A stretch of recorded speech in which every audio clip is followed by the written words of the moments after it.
Estimados estudiantes, en el día de hoy, en el curso de cálculo en varias variables, vamos a ver qué son funciones, límite y continuidad en varias variables. Les habla el profesor Osvaldo Larreal. Comencemos por definir lo que es una función. En sí, una función es una ley o una regla que asocia a cada elemento de un primer conjunto uno y solamente uno del segundo conjunto. Esta es la definición en general que tenemos para función. En nuestro caso particular vamos a trabajar con funciones de R2 o R3 a R. Por ejemplo, presentamos algunas funciones. A continuación pueden ver que tienen f de xy igual a 2x menos y, tienen f de xy, x menos y sobre x más y. También tienen otra función que es f de xy igual a x cuadrado menos x por y más y a la 3 sobre x a la 3 menos y por seno de xy. Hay expresiones que no son funciones. Simplemente miren esto de acá. Aquí tienen z cuadrado igual a 2x menos y. En este caso no es función porque para el mismo valor podrían tener dos soluciones. En particular, por ejemplo, para el valor x igual a 1, y igual a 1, podrían tener más o menos raíz de 1. En este caso, colocando x y y iguales a 1, podrían tener más o menos 1 para el mismo valor, lo cual quiere decir que debería ser un solo set y tienen dos valores al menos. De esa manera tienen que no es función. En este otro caso también tenemos algo similar, pero aquí tenemos varios z. Por ejemplo, pueden colocar x igual a 1 y z igual 0. Se daría la igualdad con z igual a 1, z igual a 2, z igual a 3 y daría igual el z que considere, por tal motivo tampoco es función. Y el tercer ejemplo también es una expresión que tampoco representa una función.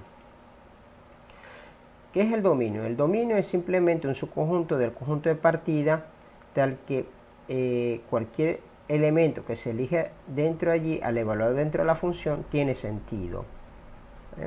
El rango es en sí la evaluación de todos los elementos del dominio en la función. Es decir, es la salida de la función. Vamos a usar la notación DOM con F para denotar el dominio de F y RAN para denotar el rango. Por ejemplo, aquí mostramos un caso donde se está presentando una función en dos variables y se desea determinar el dominio y el rango. Observen que tienen x cuadrado más y cuadrado menos 9 en la parte subradical. Por tal motivo eso tiene que ser mayor que 0, lo que quiere decir que tendrían x cuadrado más y cuadrado es mayor o igual que 9. Ese es el dominio. En cuanto al rango, son los valores de salida. ¿Está bien? En este caso, observen que lo mínimo que pueden tomar es cuando x cuadrado más y cuadrado es igual a 9 y ahí obtendrían 0 en la parte subradical y a partir de allí continuaría creciendo. ¿Está bien? Entonces el rango parte desde 0 y llega hasta infinito. Vamos a ver lo que es el límite. El límite simplemente es como se ha definido en una variable. Lo único que ahora la distancia o la métrica que estamos usando es la norma. Estamos trabajando con funciones que van de R2 en R. Entonces el límite, el símbolo límite de x cuando tiende a x sub 0 de f de x igual a L significa que dado x mayor que 0 existe un delta mayor que 0 tal que si 0 es menor que la distancia de x a x sub 0 y eso es menor que delta, entonces la f de x menos L es menor que épsilon. También definimos lo que es la continuidad. Simplemente la continuidad debe cumplir tres condiciones. El límite debe existir en el punto, la continuidad en un punto debe existir en el punto, la función debe existir y se tiene que dar la igualdad en ambas partes. Eso es lo que es la continuidad.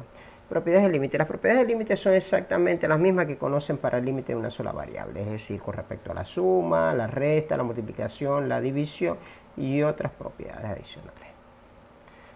Teorema del límite. Hay muchos teoremas que también se absorben del cálculo de una sola variable. En este caso, por ejemplo, la existencia del límite también es única. El teorema del sándwich también se mantiene y otros teoremas, ¿está bien? El tercer teorema que muestro en esta lámina dice que si una función es acotada y tenemos que otra función, el límite vale 0, entonces su producto en el límite tiene que ser 0. Eso es simplemente una consecuencia del teorema del sándwich. Veamos algunos ejemplos donde vamos a aplicar las propiedades. Por ejemplo, el primer ejemplo, simplemente aplicamos la propiedad del límite de la división. Aplicamos límite en el numerador y límite en el denominador. Aplicando el límite, observen que aplicamos el numerador y denominador el límite, obtenemos el numerador que es 3 y el denominador que es 11. En esta otra, observen que si aplicamos las propiedades tendríamos 0 sobre 0, es decir, una indeterminación. En su lugar podríamos tratar de ver si este límite es igual a algún valor, ¿no?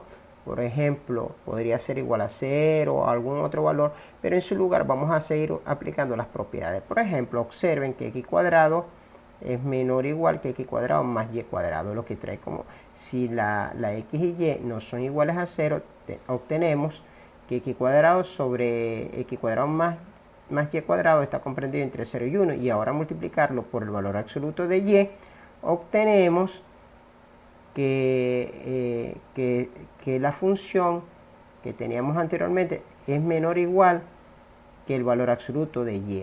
¿Está bien? Esto con valor absoluto. Tendríamos que el valor absoluto de esto es menor que el valor absoluto de y. ¿Está bien? Pero además es mayor que 0.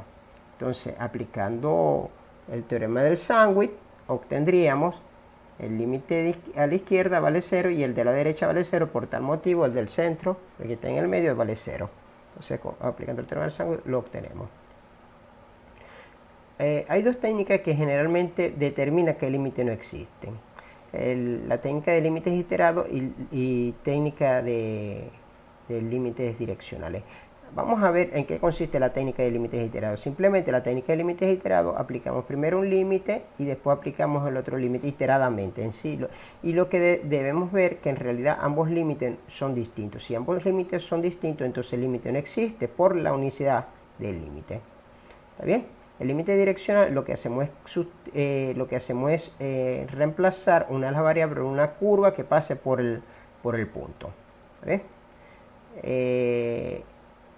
Veamos lo siguiente, determinar en este ejemplo si existe este límite. Observen que si vamos a aplicar límites iterados, en ambos casos, miren, el numerador da 0 y el denominador da 0, eso es indeterminado. ¿Está bien? Observen lo siguiente, aplicamos el límite iteradamente, el límite de x tendiendo a 0 de la función, y aparte de eso tenemos que aplicar el límite de y tendiendo a 0. Cuando aplicamos eso, obtenemos que ese límite iterado vale menos 1, mientras que el otro, intercambiando los dos límites, vale 1. Por tal motivo no existe límite, son diferentes. En este otro ejemplo, observen que también tendríamos 0 sobre 0, ¿está bien? Si aplicamos directamente los límites. ¿Está bien? Obtenemos 0 sobre 0. Ahora, si aplicamos los límites iterados en ambos casos, tenemos que vale 0. ¿Está bien? En ambos casos, por allí no podemos deducir la existencia de límite. En su lugar, lo que vamos a hacer es aplicar límite direccional. ¿Qué significa eso? Que vamos a usar una curva que pase por el 0, 0. En particular, podemos colocar y igual a 2x, y igual a x, o algo que nos permita determinar si el límite es diferente. En este caso he colocado y igual a 2x. Si colocamos y igual a 2x, tendríamos el límite de x tendiendo a 0 de x por 2x sobre x cuadrado más 2x elevado al cuadrado. Así obtenemos en conclusión que es 2/5.